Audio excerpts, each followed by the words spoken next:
სტუდენტებისთვის სოციალური სახლების მშენებლობა, სტაჟირება უცხოეთში და მეოთხე კურსანტების დასაქმება საჯარო სამსახურში.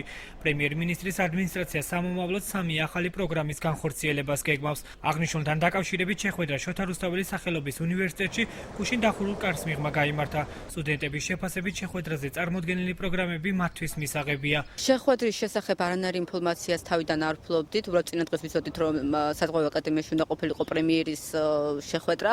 სადღაც 5 წუთით ადრე მოგვივიდა SMS-ი ტელეფონზე, რომ იყო შეხვედრა. შეხვედრა იყო გაცნობიტი ხასიათის და მიიღო ასევე წარმოდგენილი 3 ძირითადი პროგრამა, რომელიც პრემიერის ესე ვთქვათ ინიციატივით ხორციელდება. პროგრამები იყო ძალიან კარგი და შერჩევის კრიტერიუმებიც ძალიან მოსაწონი იყო და მისადაგებული იყო სტუდენტებზე. გამომდინარე იქიდან, რომ წარმოვადგენ სოციალურად დაუცველთა ფენას, ჰქონდა რა თქმა უნდა ამ საკითხთან დაკავშირებით შეკითხვები, თუმცა იმედები გამიცრუდა გამომდინარე იქიდან, რომ პრემიერი არ გვეახლა უნივერსიტეტში. თუმცა აქ მე მინდა აღვნიშნო, რომ ის პრეზენტაციები, რომლებიც ადმინისტრაციის მხრიდან იყო წარმოდგენილი, სრულიად შეესადაგებოდა სტუდენტთა ინტერესებს. წინადადებები ითვალისწინებდა სტიმულირებას ერთგვარ სტუდენტებისა, ვინც მაღალი აკადემიური მოსწრება ექნებოდა, ვისაც მაღალი აკადემიური შესაბამისად შეეძლო მიეღო მონაწილეობა ვთქვათ საზღვარგარეთ გასვლით პროგრამებზე, ასევე დასაქმდებოდა აუცილებლად საჯარო სამსახურში და ასე შემდეგ და ვფიქრობ ეს ძალიან კარგია. შეხვედრა წინასაარჩევნო PR-ის ნაწილი იყო, ფიქრობ სახელმწიფო უნივერსიტეტის სტუდენტი გოჩა სურგულაძე.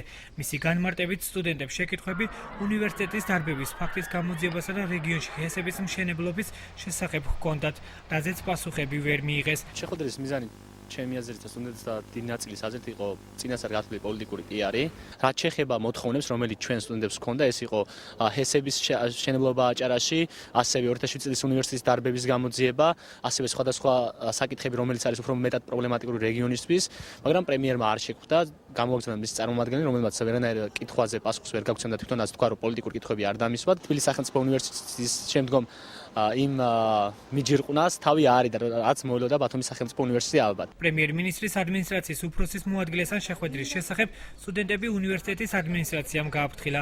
როგორც ლექტორის მოადგილე აცხადებს, შეხვედრაზე მხოლოდ ის სტუდენტები მიწვიეს, ვისაც აღნიშნული პროგრამა შეეხება. სტუდენტების გაფრთხილება უნივერსიტეტის ადმინისტრაციიდან მოხდა, ოღონდ თავდაპირველად ჩვენ აქცენტი გავაკეთეთ აკადემიური მაღალი მოსწრების მქონე სტუდენტებზე, იმიტომ რომ ის პროექტები, რომელიც გათვალისწინებულია განსახორციელებლად, ეხება სწორედ მაღალი აკადემიური მოსწრების მქონე სტუდენტებს. პრემიერ-მინისტრის ადმინისტრაციაში სატელევიზიო კომენტარზე უარი გითხრეს. პრემიერის საზოგადოებასა და მასმედიასთან ურთიერთობის სამსახურის უფროსმა სატელეფონო საუბარში განაცხადა, რომ უნივერსიტეტში გამართული შეხვედრა მიზნად PR-ს არ ისახავდა და მედია საშუალებების წარმომადგენლებს ინფორმაცია ამიტომ არ მიაწოდეს.